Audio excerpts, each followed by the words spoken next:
here we are back live, and with me are three people from ESA. I'm very proud to have you here, Jana, Andrea, and Nick.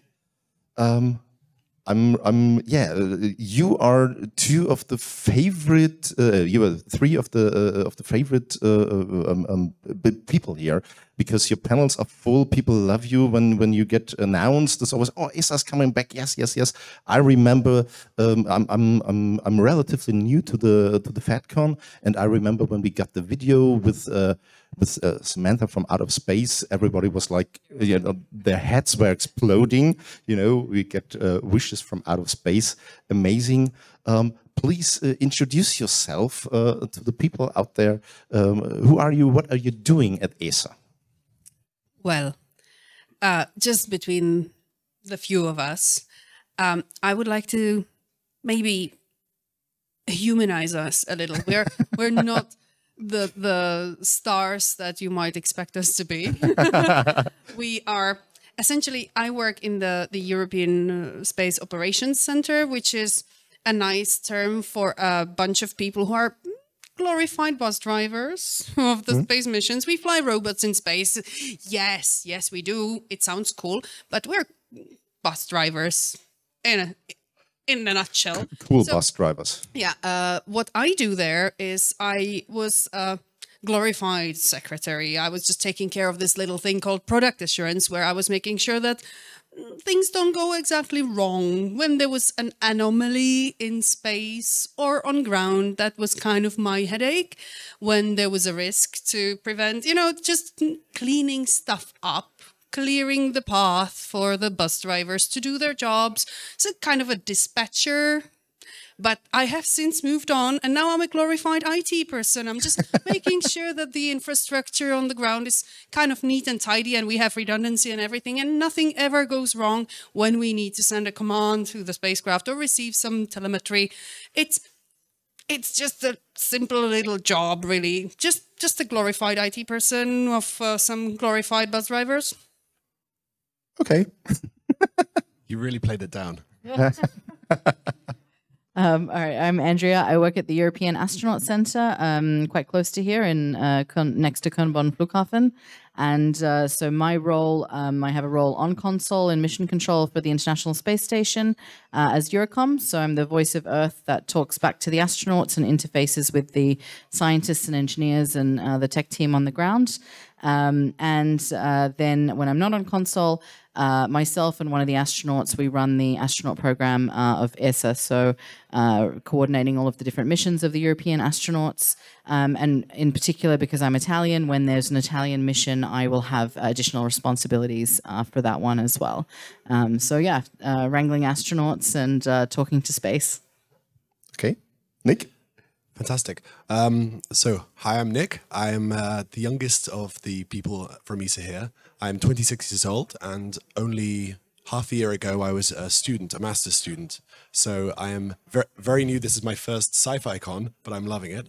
And yes, so I'm new, but very excited to be a part of ESA. So my job. I like Jana. I'm working in Darmstadt at the European Space Operations Center.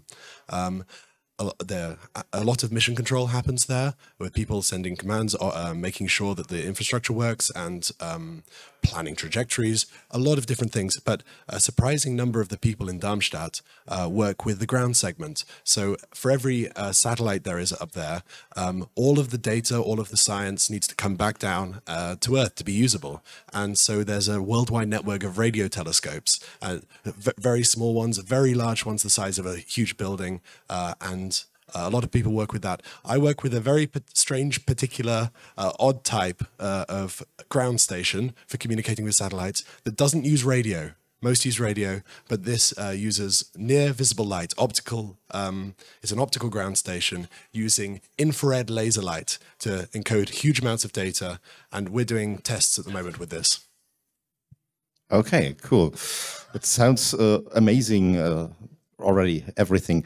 When did you know that you want to work at ESA? Was it more like an accident? Like I sent in my was it Bewerbung?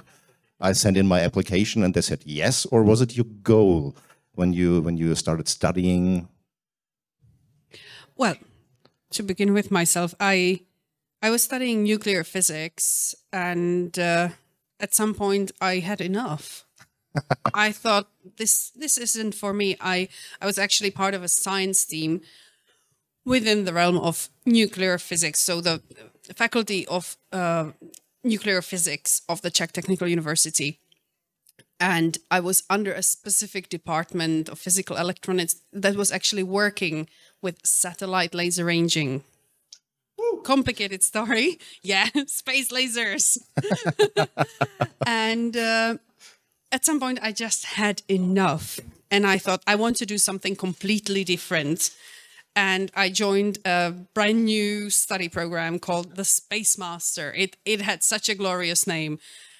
And somehow I survived that and got a job within the industry. And I've been just, getting stuff done ever since. But if I may, the Space Master sounds like something we should have prepared an echo for the room, just as an effect, so we can say the Space Master. Because it sounds so absolutely. That sounds like something from a movie, actually. That the sounds, Space Master. No, that sounds like something from Donald Trump. The Space Master. Now you had to ruin it. Okay. Actually, there is a company called Space Masters that sells boxes. Okay. That you save your space with the Space Master. Okay, yeah, that makes sense. Yeah. Yeah. It's massively messing with the website of the study program. So I grew up in Australia until I was 15, and then I'm Italian as well. But then I went to Italy when I was 15 and 16 for school. And I still didn't know anything about the European space program, even though I was living in Italy. And so, the only thing that we ever saw was NASA stuff. And I was like, well, I probably don't want to work there. Also, I'm not American, so you can't. I also didn't have any technical people in my family to have any inspiration in real life. So I literally learnt the word engineer watching Star Trek, Voyager specifically. And that came out when I was 10, and I saw... I really liked that they just portrayed everybody doing their jobs in space, and it was just normal. Like, there was no special mention of anybody being special for being a different species or whatever. Everyone was just there getting the job done. And I was like, cool, well, I need to become an engineer if I want to do space stuff. And I just figured, all right, let's do your school subjects, so you get into something called engineering and then figure it out as you go. I chose mechatronic engineering because it's mechanical, electronic, and computer systems, so it was a lot of engineering together, and the name sounds a bit like Transformers, and I got to do robots. And then I, like every project that you could do, that you could choose anything, I would do something spacey. Yeah. And even my thesis built a supersonic ramjet that we launched on a rocket at Woomera, which was the original, rocket launch area for Europe and America, and in the middle of the desert, in the middle of nowhere in Australia. And then I did come back to Europe again. So in my first year at university, and I still didn't know where I was going to work. I just figured, well, Star Trek told me engineering would get me there, so let's run with it. And then my first year at university, somebody gave a talk and talked about the European Space Agency, and then there were lots of different cultures and languages, and I was like, that's my area. And the space station was being built and put together like Lego at the time, and I was like, right, I need to work for ESA, doing something with the space station, and that's what I'll do when I finish engineering. Also not knowing how, but, figure it out as you go. And so I managed to get, friend of a friend of a friend, and I got a meeting at ESA when I was, partway through my degree, and they were like, well, we do not understand degrees from outside of Europe, so you should go do another thesis in Europe. And I was like, no. I was almost done with my thesis, and I was like, no, I'm done. My brain is done. And they're like, or go and work for 5 years and then come as a professional engineer. And I was like, good, do that. So I got offered a really cool job in Australia. I did control systems and automation for a ton of different industries in different cities and places. And then I very quickly got picked up by a mine in the middle of the desert, in the middle of nowhere. So I worked in underground mining in the super remote desert, and actually really loved it, and the money was very good.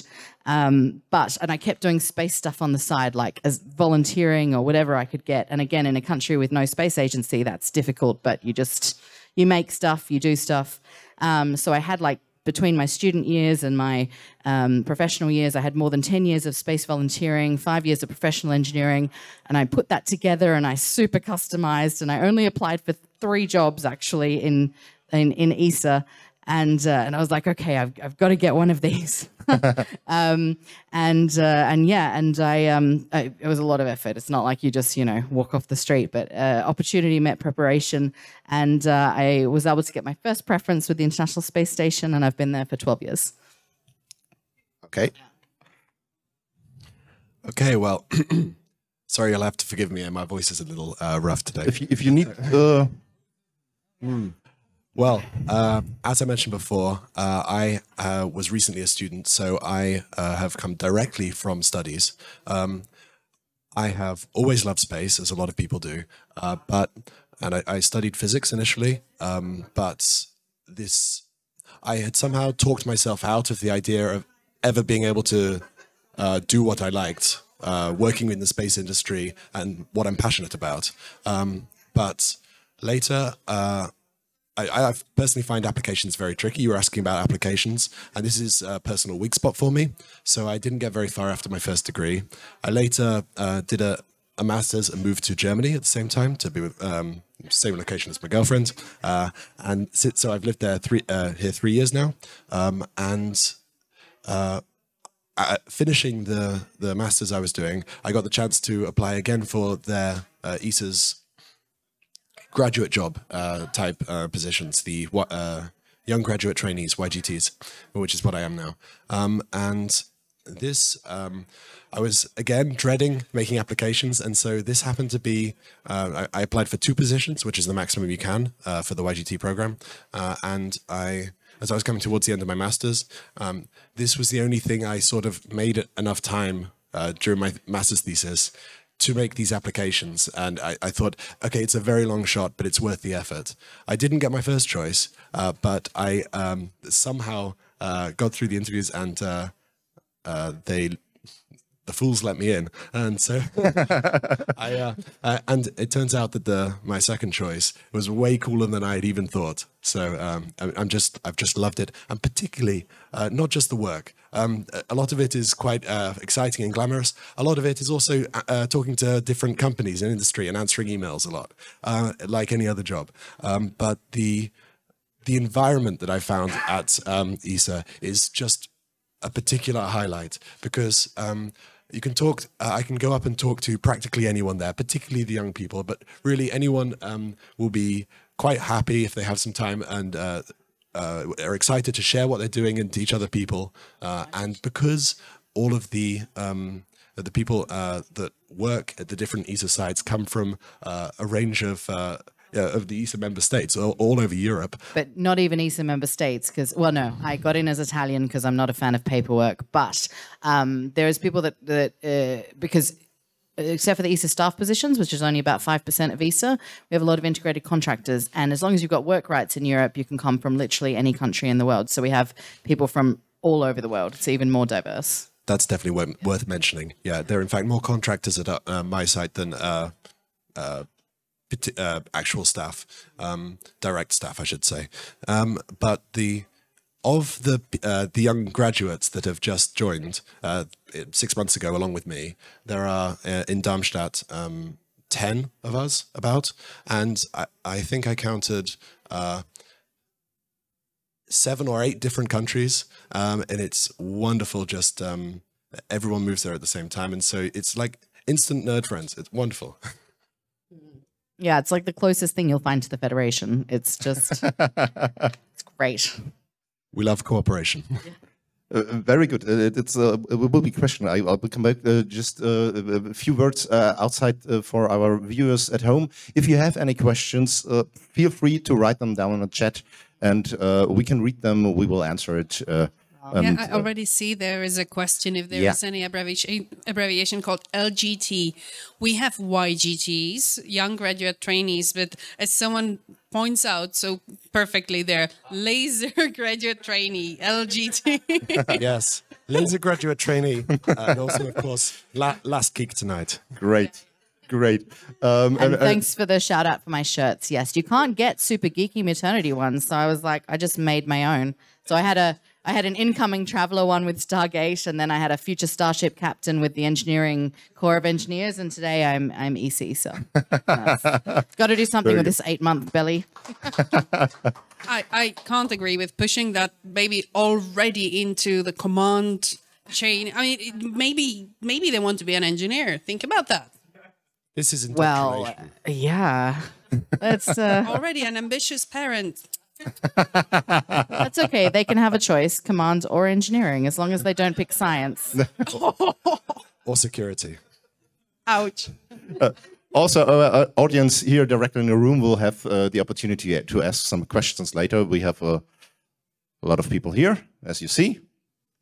But my question for corporations, you have ESA, you have NASA, you have something like SpaceX and stuff. Is JAXA, the Japanese. In Japan? Yeah, I have no clue of your field of work. So excuse me if I sound stupid. It's because I am stupid. So okay. Do you cooperate with all the space? For me, is like I don't know anything about it except it exists. You know, do you cooperate with all the things that you learn, and or is it like two different car companies that are like you know, we have to be better than them? Well, if I may, I guess it's complicated. You may have seen some people walking around in NASA shirts with an ESA sticker slapped over the NASA logo. We just do it as a tongue-in-cheek messing about. We have very close collaboration, obviously, with NASA. We have very good relations with JAXA. And I would love to say, and it pains my heart, that we used to have really good and close relationship with Roscosmos, the Russian agency, as well, until the war, because the member states of ESA have decided that it is not justifiable, and we can no longer say that space is above it all when something this horrible is happening.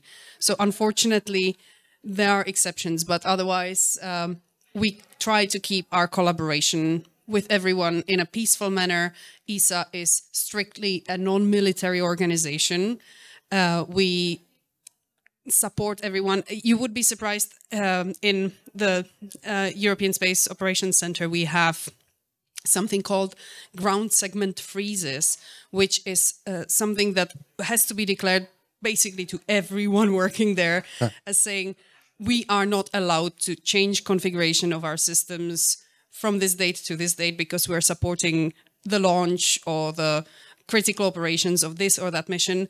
And sometimes those are missions that you have never heard of until then, because, you know, we are a fairly broad center.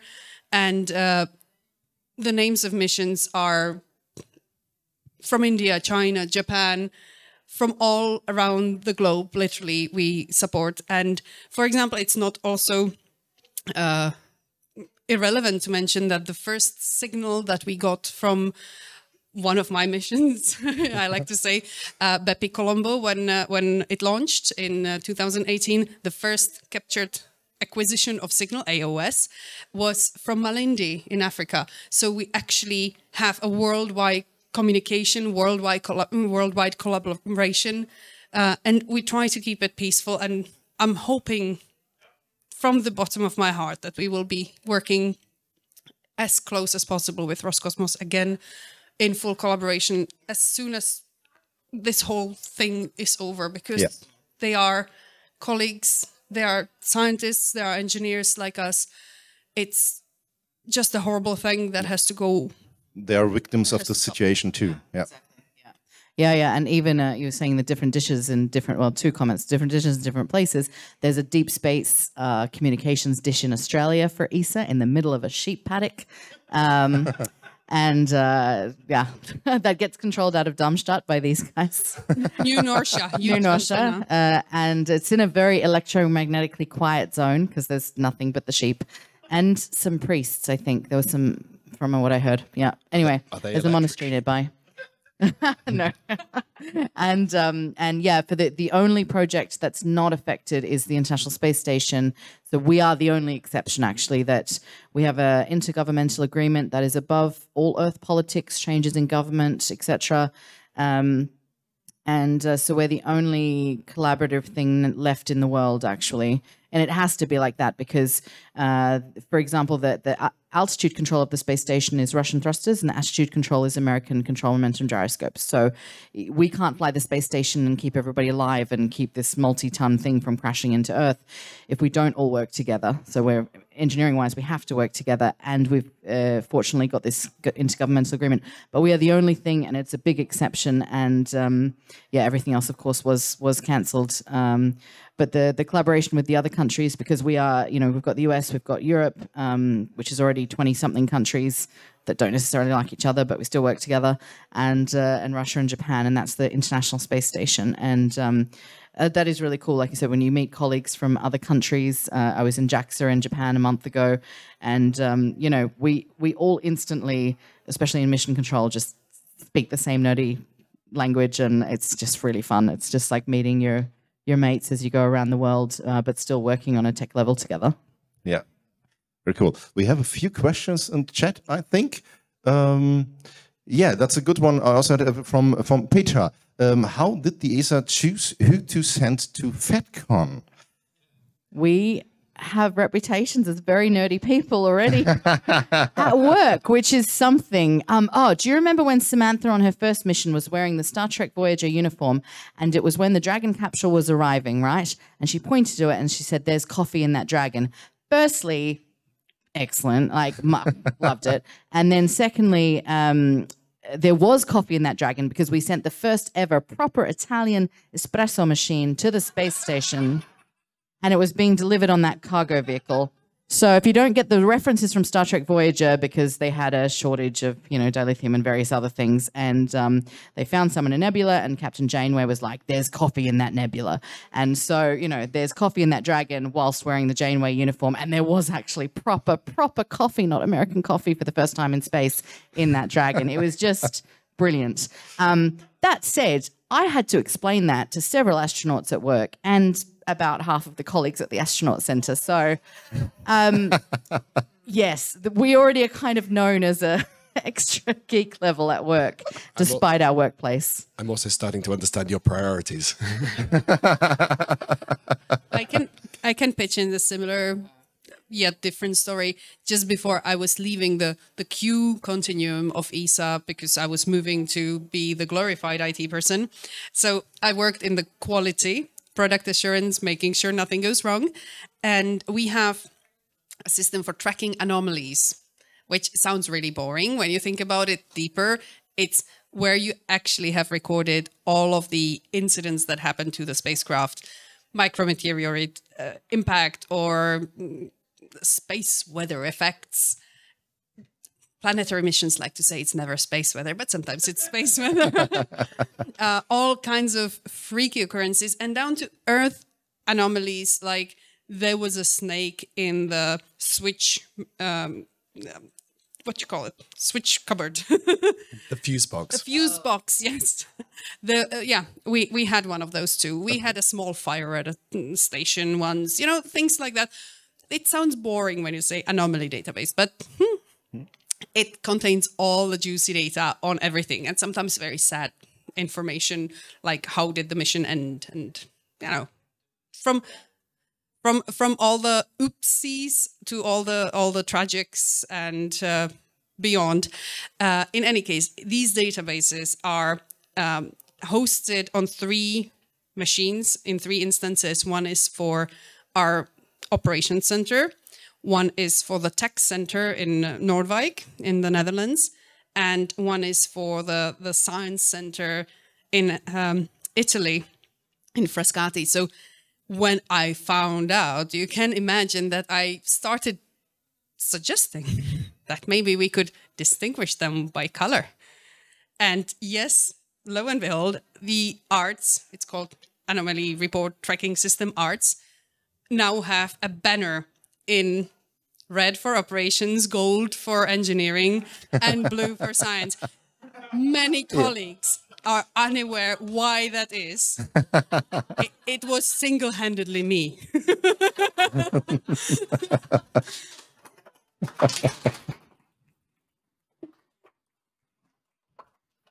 Very good. We have a question from Schatzforscher in the chat. Do you feel as a global, I think infant is not the right word that is meaning, global citizen, a European or country belonging? So on what level do we belong to? Yeah. I can start. So I love when nations cooperate, when people from different places cooperate, of course. I suppose I am a bit of a international cooperation because I was born in Sydney, Australia, and I have some family there, but mostly I'm British. I grew up in the UK. So I really, first of all, I feel a bit international, but it's more, and as someone coming from the UK, and I'm going to say the word Brexit, this saddened me greatly, of course, because it limits the interaction. That it's about nationalistic boundaries and not about cooperating internationally. And so, at the moment, I identify mostly, particularly having started at ESA, as a European. I did school in Australia and Italy. I did university in Korea and Australia. I worked in the US. I worked in the Atlantic Ocean on a ship for a while. Thought it would be fun. Took a gap year. I actually worked in Russia teaching at summer camps when I was a teenager, also just out of interest. And I've worked in a lot of different European countries as well over the years. Spent quite a bit of time in Southeast Asia and Africa. So I feel like I'm a walking United Nations. And but I really like that at ESA, and especially then with the International Space Station program, like I found my people, so it's a great fit. Yeah. I'd also like to say, I think human is a better. We can just go for that, right? Yeah, I think so. And I think even with like my travels around the world and living randomly in different countries, and my best friend, by the way, does the equivalent of kind of the Peace Corps. He gets posted in very developing countries for a year at a time. And so I take advantage of that. And for the last month, I'll go and join him in really crazy countries that, you don't visit for like one Kiribati. There's this tiny island in the Pacific, 7 flights one way to get there with 3 different airlines from Germany. And, places like that you just don't go to and having insight into that. And definitely humans are humans everywhere on and off Earth. And I think that's really cool. Well, those aren't even all the languages I command. I have some command of, as you can hear. If you can't my see, English there are is getting tired. 1, 2, 3, 4, 7. Okay. I also speak Latin and some very, very poor Spanish. Okay. 7 European flag. I was born in a country where traveling abroad was not quite the option necessarily. Mm-hmm. And I guess I set my head on defying that. So I tried in one bout of insanity after I worked on a project of one wonderful instrument that is currently sitting on board the ISS, where I designed the data handling unit. I had a complete burnout from the pace of the project being too slow for me. And at that point, I said, I want to go back to my people. And I moved to my country of origin. And within half a year, I was like, these are not my people. And I realized that my people are the space people. Those are my people. I mean, when did we meet? 3 days ago? When you drove me here. Yes, 3 days ago. Yeah. And yesterday he read my mind.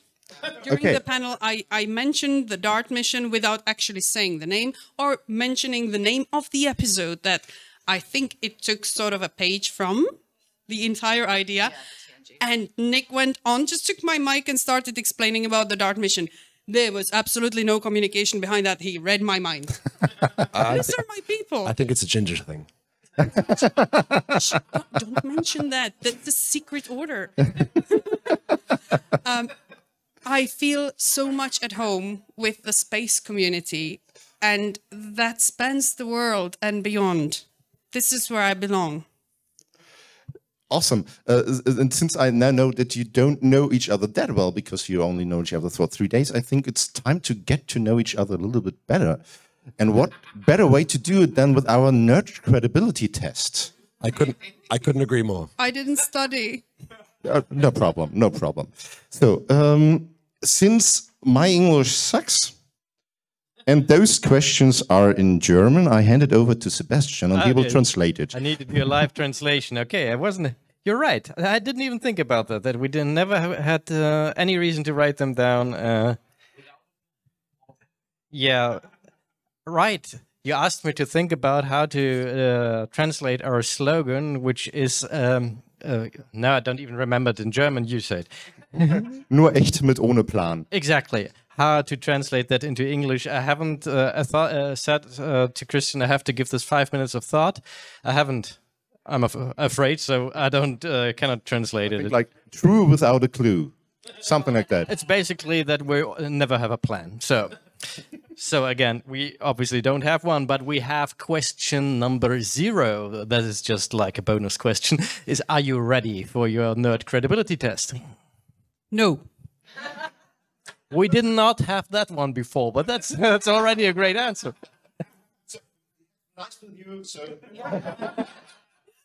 The great thing is he'll proceed anyway. Ich bin bereit. Okay. We'll adapt. Okay, I'm sure you'll adapt. So, question number 1. Star Trek or Star Wars? Trek. Trek.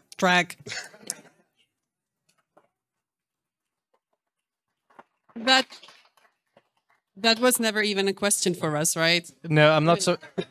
I'm not going to fake surprise either. So, question number 2. Your favorite superhero? Oh, Iron Man for me, because he's an actual mechatronic engineer, which is kind of the personification of my original degree. Okay, cool. I think I need a minute. No problem. Take your time. I guess I would go with Batman because, again, normal human and just a bunch of gadgets. Basically an engineer, yes. Also a millionaire. I kind of like that bit about you know. It's my aspiration to have some money one day when I grow up. Probably helps if you can afford your own ESA, basically, for yourself. I think Lieutenant Commander Data. Okay, that is an interesting choice. It's superhero. One we didn't have before, but we did have some people actually making the not obvious classic superhero choice before, so that's very cool.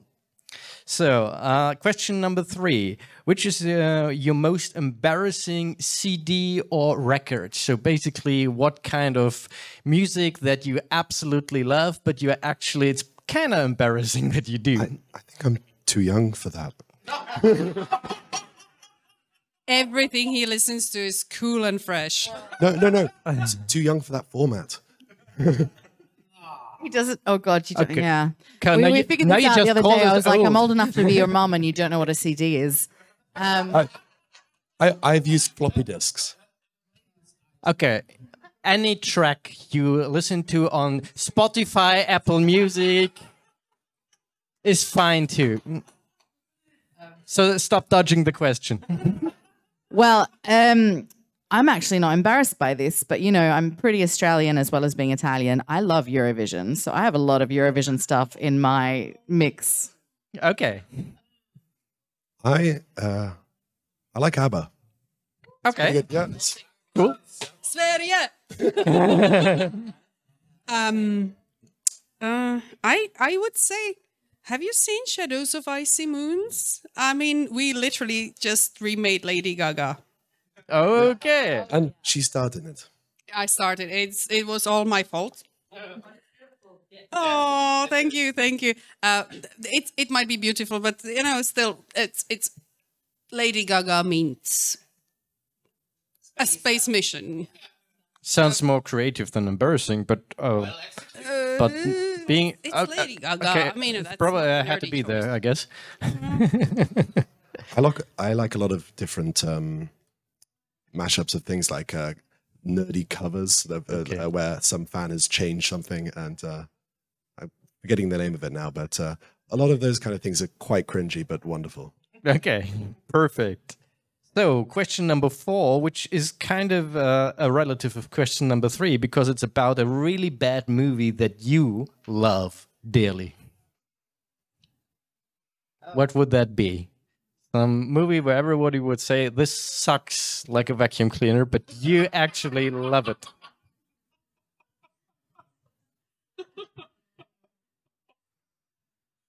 I'll go first. It's actually even worse than a movie. When I get really downtrodden and I'm absolutely mentally exhausted, like when we lost a space mission and I came home and I was just in this shock. Which space mission? Seosat, I was on the mission control team.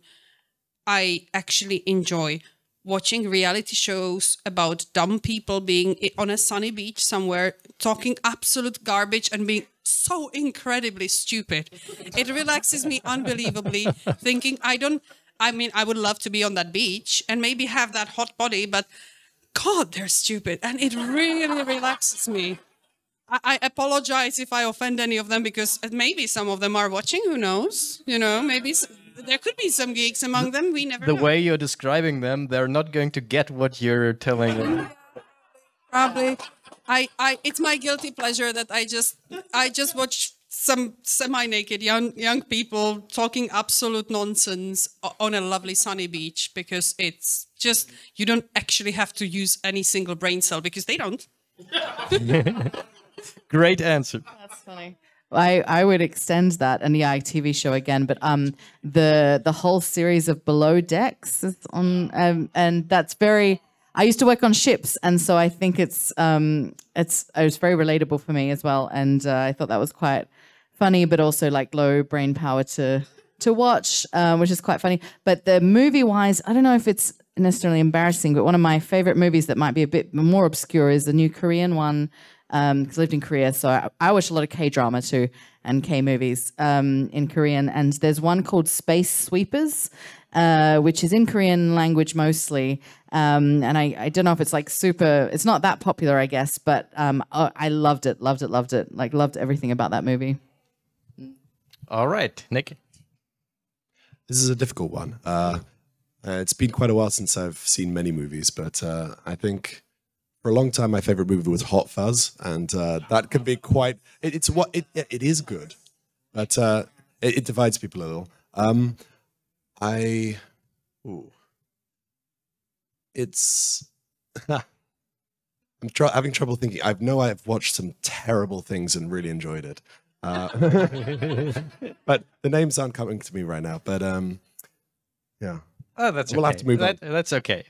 Hot Fuzz is a pretty good one, but I actually think it's a pretty good movie. So, but maybe we just share the exact same bad taste. It's not necessarily bad taste, but to some people, I mean, for example, my girlfriend is not so into space, and so to her and to many other people, quite a lot of the things that we all love would be classified as that. So probably, yeah. I only say Schatzi. His girlfriend is the same. Yeah.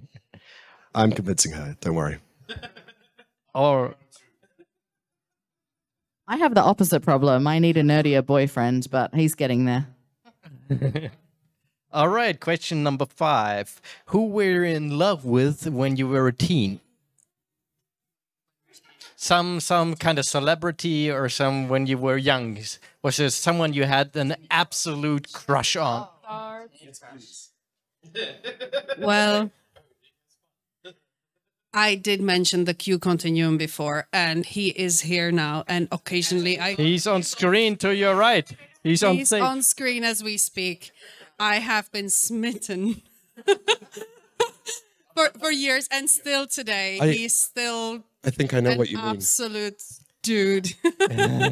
John Delancey is an absolute eye candy for me. I can't believe other people don't see it. they think Q is not the hottest on the set at all times, but god damn it, he's hot.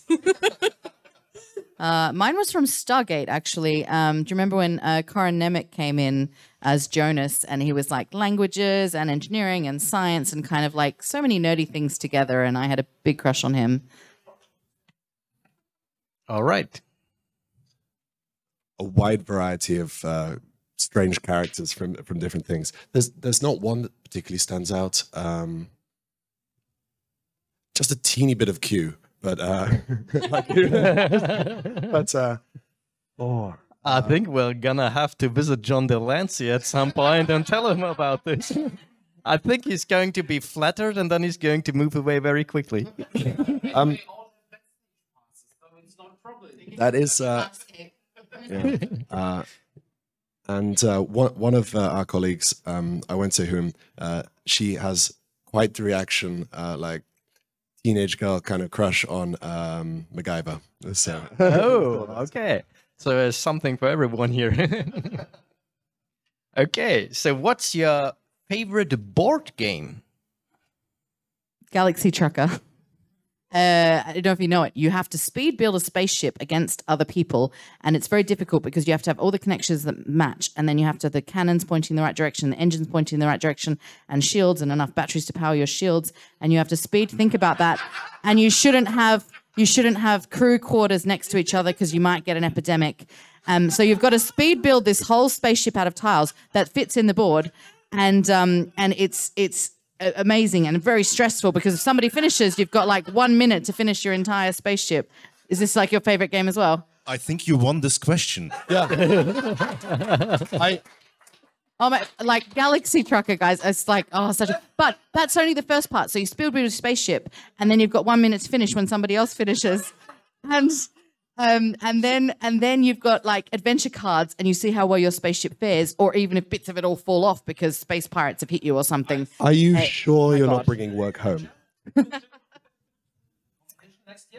Oh yes, I am there every. Yes, I will be there. Okay, Please teach me.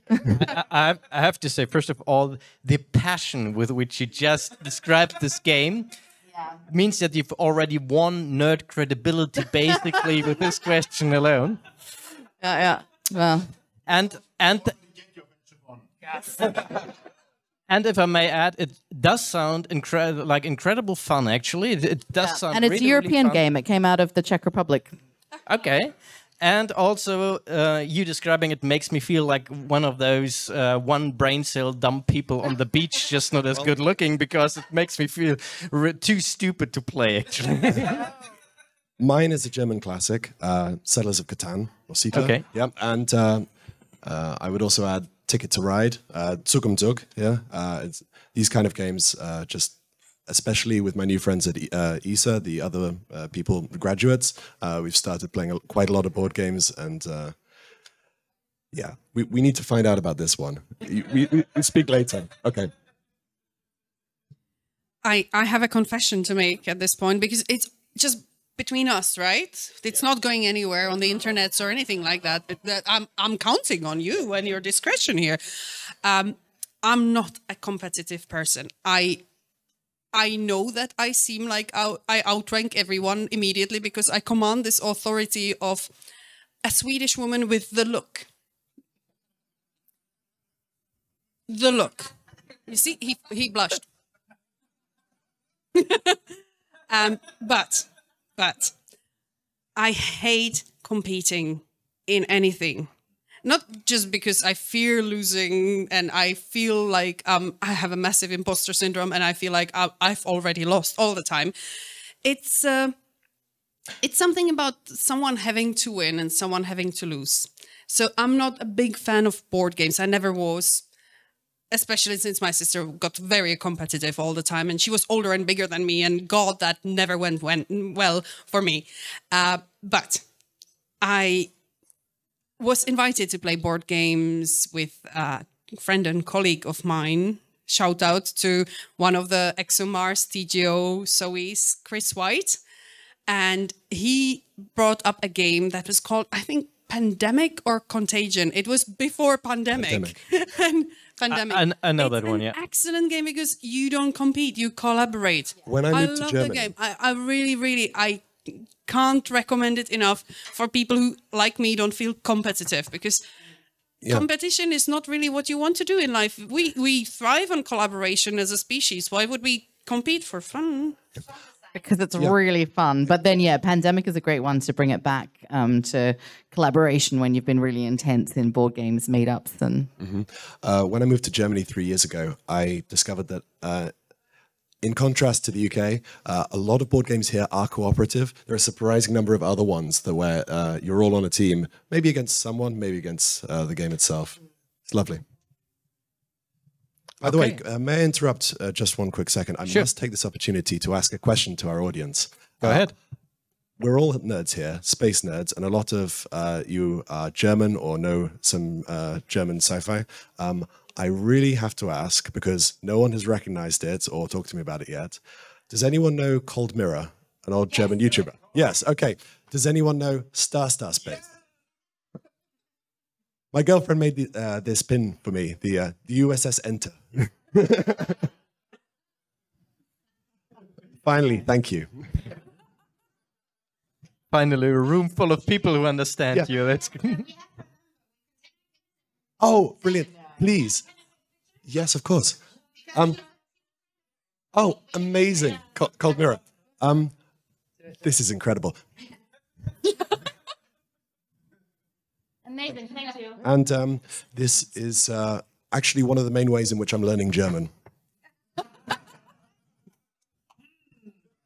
I play it on 0.75 speed. okay. Some native Germans have to play Cold Mirror in 0.75 to comprehend her, so there's nothing to be said. She's the really fast talker.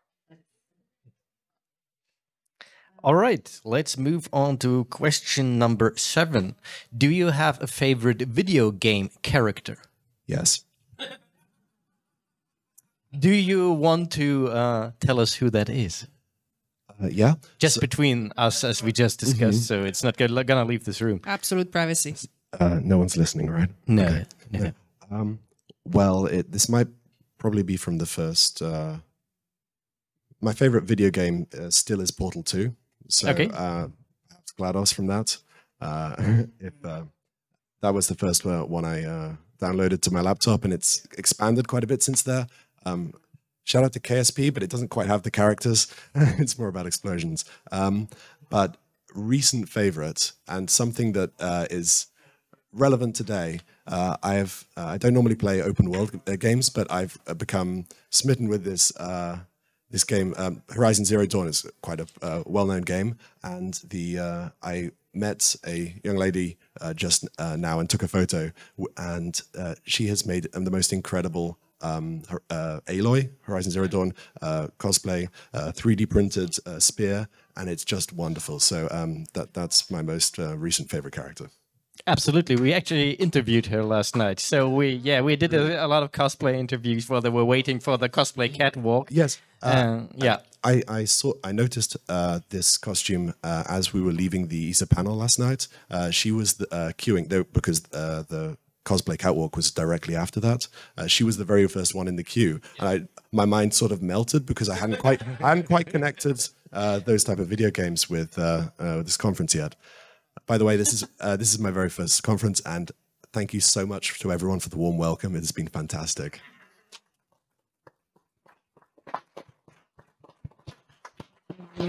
I'm very retro video games. So at home, I've got, the SNES Mini, the NES Mini, the PS Mini, the PS2 and the PS4. And the PS4 is the highest, I've gotten so far. Although, to be fair, I mostly use it for the amalgamation of the TV streaming services because I have no sense of direction. So the more modern games, I spend most of my time getting lost, which is very frustrating.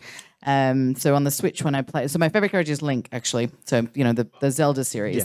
And it was much better for me on the original ones because I couldn't get, I wasted a lot of time getting lost in real life before GPS happened, less so with GPS. And unfortunately, that translates also to most of the newer video games. So, yeah. That is actually kind of ironic for someone who's dedicated their entire career to space. I have to get excellent lost spatial in awareness and three-dimensional orientation. Just, I can get lost in my hometown, which is a talent. Okay. And you build starships in a board game in your spare time. Two-dimensional starships, which I'm very good at. Yeah.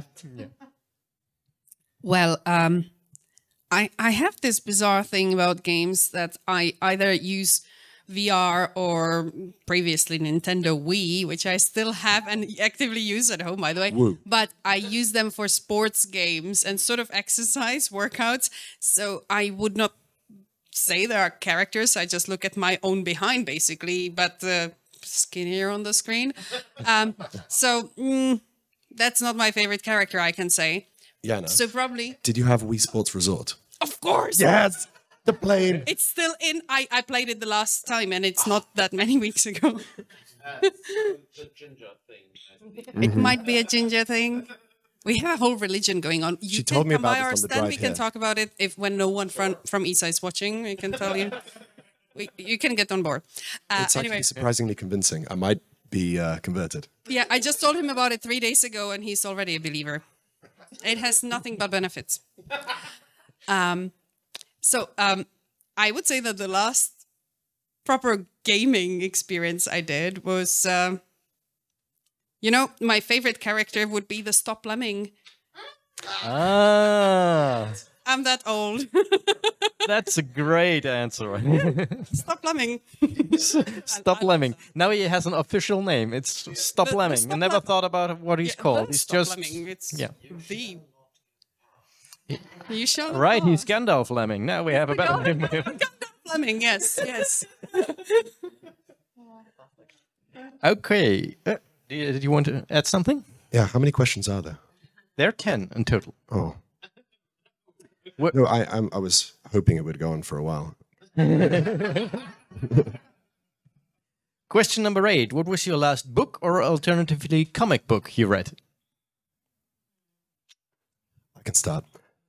So people may have heard me mention this because I like it very much. If they went to the Ask the Crew panel yesterday, but if anyone's read The Martian and liked it at all, the author Andy Weir, he's got 3 books. The middle one I didn't like as much, but the most recent one, it took a little bit, but I've been convinced it is now my new favorite book, along with perhaps Hitchhiker's Guide to the Galaxy series. And it is called Project Hail Mary. Go into it knowing nothing. It is crazy. It is a lot of science and thought has gone into this, but the characters are amazing. I mentioned before that my girlfriend doesn't like sci-fi as much, and it comes from a different sort of entertainment background. But she has been completely convinced by this, and it's one of her favorite books too. So don't look up any spoilers. And that's the most recent book I've read. All right. I read a textbook most recently. But yeah, I try and if I read for fun and just very fluffy chick lit, but I haven't had time to read for a while. That's things that aren't textbooks. It's really kind of sad. I need to queue up some extra books on my Kindle for I'm flying to Australia this week, so I'll try and get extra books on my Kindle and catch up on my reading. Don't worry, it's not a test where you can fail. Saying No, I know. If the last book was a textbook, it was a textbook. It was a textbook. Have you tried audiobooks? Yeah, I tend to need to multitask more than that, though. So I prefer to watch something and have the audio and the visual, and then I'm also still kind of, playing Galaxy Truckers on my phone at the same time. Yeah, well, byproduct of, space station while building multitasking. starships, So, yes. yeah. Yeah. But you actually just told us that we have to amend the question. It has to be your last book, comic book, or textbook, clearly. Because we haven't covered all the bases yet. Do you want a pen? We can... Well, this is embarrassing, and he's gonna love it. One of my colleagues from the field, Thomas Scuba, wrote a fantastic, very large book on space safety. So I'm still chewing through that. It's got like 1 million pages, and that's the book I'm reading whenever I have the time. What's the last fiction book you read? Yes, well,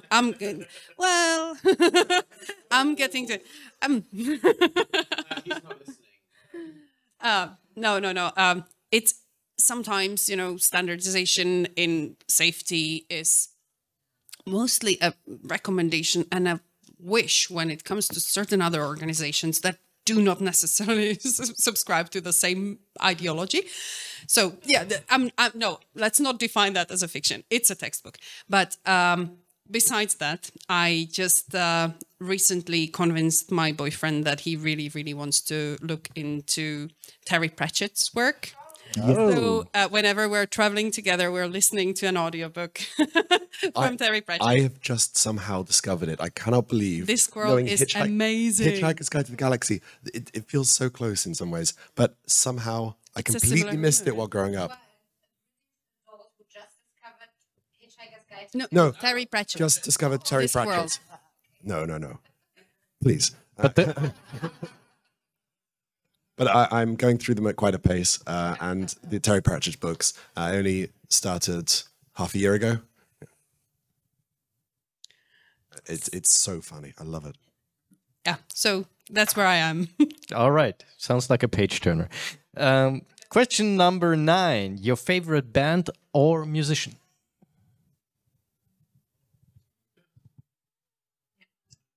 Matchbox 20 for me. I've always been into them. My cousin and I went to pretty much all of their concerts, I think, growing up. So I like their iteration throughout the years. And yeah, Matchbox 20. On the subject of both gingers and Australians, I'd have to go for Tim Minchin.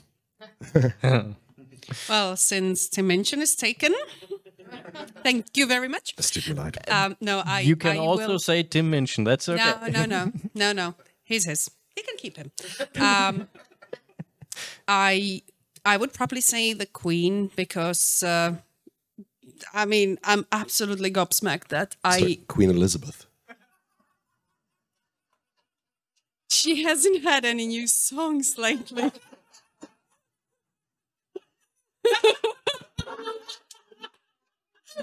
Sorry. Oh God. It stops here. It stops here. It doesn't go any further than that. I think it's now been renamed King. It's absolutely gobsmacking that somebody like Freddie Mercury ever walked this earth, and it's fantastic that somebody like Brian May is actually our colleague. I still can't wrap my head around what kind of giant, he's tall, but giant that man is, and I'm a massive fan. Have you met Brian May? No, I have his autograph on the release form for the European Space Odyssey because he made an appearance. That's the nerdiest way of getting. And I was going to say, Tim Minchin has some geek cred as well. So Stargazing Live came to Australia a couple of times, and Tim Minchin was on the same series of Stargazing Live Australia as me, and so he geeked out with Brian Cox and the other Aussies in the middle of nowhere in an observatory in Australia, and and the closest airport was like the closest country airport. So you had to go to Sydney, then you had to fly to the middle of nowhere to the closest airport, and then you still had to drive 3 hours, and that was where we were. Just a small hint for you, because Queen is also my favorite band, and a lot of people around here love Queen. And it's every year when we get to know that you're coming back, there are a lot of people that say, "Oh, I hope they bring Brian May with them." So just a little hint for your bosses, you know. No, actually, we have won an award within ESA for our music video, and I have informed the entire team that participated in the video making and the music making, so including Brian May, we all got our award, which is an interview with an astronaut. So I kind of offered it, but he did not fill in the doodle when he would be available for an interview with an astronaut. I guess he was not, he was quite busy doing like touring Europe or something. So unfortunately, I think the astronaut would have been quite gobsmacked to get an interview with Brian May. Jana, did you explain about your music video? To whom? The audience. Sorry. They know. Don't you know? You know. All right, then. 10th, but well, almost final question. We'll have a special one for you after that. But before that, was there some kind of idol or role model you looked up to when you were young? And if so, who?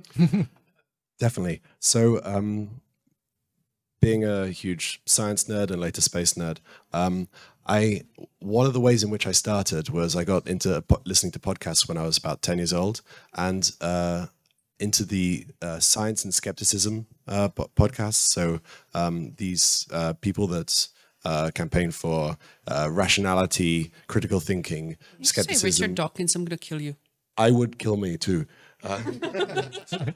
No, but I'd say someone like any of the people in that movement. Most of them, for example, James Randi. There's some really fantastic stuff that is done, and then it's a really nice shift that you can do right into sci-fi. It's all connected. Mine was so fictionally, because as I said, I didn't know any engineers or scientists growing up. Was B'Elanna Torres in Voyager. She was she was just there doing her day job as an engineer, and I'm a pint-sized brunette that was looking at that, and I was like, great, I can make stuff work in space like she does. And but then in real life, I went to space school when I was in year 10 and met my first ever real life engineer, Dr. Kimberly Clayfield, who did mechanical with an aerospace thing, and she runs, she's quite high up running the space science program in Australia now, and we, since like 10 years after she was one of my teachers at space school, we became like real friends, so we've been pretty good friends since as well, but she was my real life inspiration, and I had my fictional inspiration as well. I'd like to briefly add to that you're talking about how you, when you were very young, were involved in space school and other space-related things. That you do not have to have had a long history working with space or being related to space to get into ESA or other cool things. I did study science, had nothing to do with the space sector or any kind of space industry before joining half a year ago. So it really, and people come in from non-technical backgrounds and from all angles. So, but of course it helps if you've been to space school.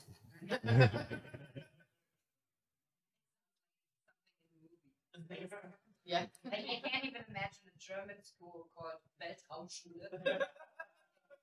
Germany has it's for university, but Germany has a space station design workshop run out of Stuttgart each year. I did that in 2007. There was 1 year and 1 year only that, thanks to many stars aligning, it was done in Sydney in Australia.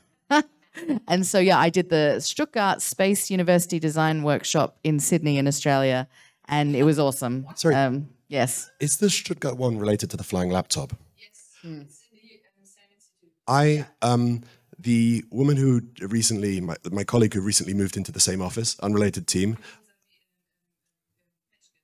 Yeah, Susanne Patschke. I was just talking to her. Yeah, and she, she just joined ESA recently, and I think she was one of the people running I can't remember exactly which role she had, but she was running this, and I was just explaining how, I'm going to communicate with this thing, with the people who run the satellite out of Stuttgart to try and set up a thing. And she was like, I was like the technical officer for that for so many years. It was quite strange. But I have shot flying laptop with lasers. I hope that's okay. So, role model, I think I might be a little bit old to do this. I grew up on the other side of the Iron Curtain. You know, we had 2 TV channels and there wasn't much to see. So growing up, my role model was my grandpa. As simple as that. My maternal grandfather, who sat at the kitchen table in their little apartment, always tinkering, always soldering something, repairing somebody's television. He repaired every television set in our town. At least once. People would bring him televisions saying, this one isn't working anymore and I don't think you can fix it. And if he couldn't fix it, they told him, keep it for spare parts. So when my grandpa died, we filled 2 huge containers with all the TVs that he had stashed somewhere just in case he needs a part from it. It was not exactly a hoarding situation, but we were surprised that some of the furniture that we thought was furniture in his flat was actually a stack of televisions covered by something. But he was technically so gifted. He had a knack for repairing anything, and he had actually, as we later found out, because we were deprived of the information, but what is now the Volkswagen Group, back then it was the Skoda factory producing vehicles, made several international patents based off of his inventions. So wow, we actually that's great. Discovered the blueprints that he made for things that were really used, and some of them are to this day used in automotive industry. And he had no education. He just sort of tinkered and figured things out and made improvements. That's a fantastic story, and it's absolutely, if that was my grandfather, he would have been my role model too. So, okay, we have a bonus question that we've never asked anyone before. It's just for you, and we do not want the scientific answer to that. We want your feelings on that, because we know a lot of people have very strong feelings on this. I think I might know what's coming. You might. Pluto, planet, yes or no? I thought this was going aliens. Okay. No. No. Okay. It was classed as a planet for since between its discovery in 1940 something or a little earlier, and when it was reclassified a few years ago, it managed to complete only 1/3 of an orbit. It was barely a planet for a little bit. And to include it in the classification, it's just chaotic. It's arbitrary. It's a cool heavenly body. And so, yeah. All right. I deal with human spaceflight, and Pluto's a bit too far for humans to get to, so I have no feelings one way or another at the moment. Well, I have a very mild case of OCD, so I feel like that if you don't say Pluto at the end, it's incomplete, because I have learned it so many times. As a kid, I have heard it so many times, but it's not a planet. It's just, it's like an afterthought. It's like when I hear the Czech anthem and then it doesn't continue into the Slovak anthem, and I'm like, what the hell happened there? Same. So we stay at Pluto. You're not a planet, but we still love you. We absolutely love you, and I loved it more than ever. When did New Horizons pass by Pluto? When it got the heart. Yeah. This planet for almost all of the time. What's wrong? Okay. It's okay. So it went from, for most of our history, Pluto was this fuzzy blob that was barely visible as a couple pixels through the Hubble Space Telescope. And then in the space of a couple months, as the New Horizons space probe flew past that, was it around 2015 or something like that, they completely changed it, and we suddenly had megapixel resolution wallpaper things of Pluto, and it's a lot prettier than we thought. Okay, not a planet, but pretty. That's also a good title to have. It's all these labels. I just love it. Definitely cool. I mean, we can say for sure it's definitely cool. Minus how many? If you look in the chat, one of our special emojis is a Pluto heart. Oh, wonderful. Oh, that's adorable. Yeah. With a heart. I also want to shout out, it's off the screen now, but somebody said Sentinels of the Multiverse as a cooperative game. Yes, I love that. And it's very, you have a completely different game every time you play it as well. So good shout out to Sentinels. Thank you. Thank you. I'll look it up. All right, so thank you so much for answering our stupid questions here at the Nerd Credibility questions. And I'm now handing the microphone back to Christian for... I can say you all passed. So you all get your last Geek Tonight badge of honor. Congratulations, you are now officially geeks. And I have one thing to add. You both passed too. Thank you. Thank you. So, since we are already way above our timeline, I have to finish this. I'm also out of words, you know. So I'm just going to go on with gibberish. Thank you very much. It's been a pleasure. It's been so much fun. I hope I hope that you also got to know each other more than before. Thanks to these questions. I mean, I know you have a ginger thing, so you already know everything about each other, so it's okay. Yeah. But the answers, I think the answers do prove the thing that the family thing works. These are your people. That much was obvious because you were still pretty much finishing each other's sentences here, even when it came to the nerd questions. It's not just these are our people, but these are our people. Like all of the, it's. There's no one line what between. I want to say. There's no one line between science fiction and science. They feed into each other. It's a messy thing, and it's all just one wonderful community. So I would say that space geeks are just a subset of geeks, which are just a subset of people. So we're all one. We're all the same type of nerd. Some of us work for ESA and some of us just want to work for ESA, right? We have at last Geek Tonight we are not able to do the heart, so we always do the love potato. So there are a lot of people doing huge love potato too. It's so, you know, most asteroids. We can do this, yes. Yeah, most asteroids are potato shaped, so it's very good. You can't do this, you just do that, and so you have the love. No, some people just can't do the hard thing. Yeah. So it turned into a potato. Yeah. The potato thing is very easy, you know. If you can't do the heart, just do the potato. Okay, you're doing the mashed potatoes. It's fine. Yeah. Get potato to Hollywood because the rings. Last year we did manage to get the love potato to Hollywood because at MagicCon all the people from Rings of Power, when they left their panel, they did the love potato, and that was so cool. Yeah. We've learned something today. Unless the other things, you know, it's completely useless, but... You'd be surprised what I know. Okay, so thank you very much again. Thank you for your time. Thank you. It's been my pleasure.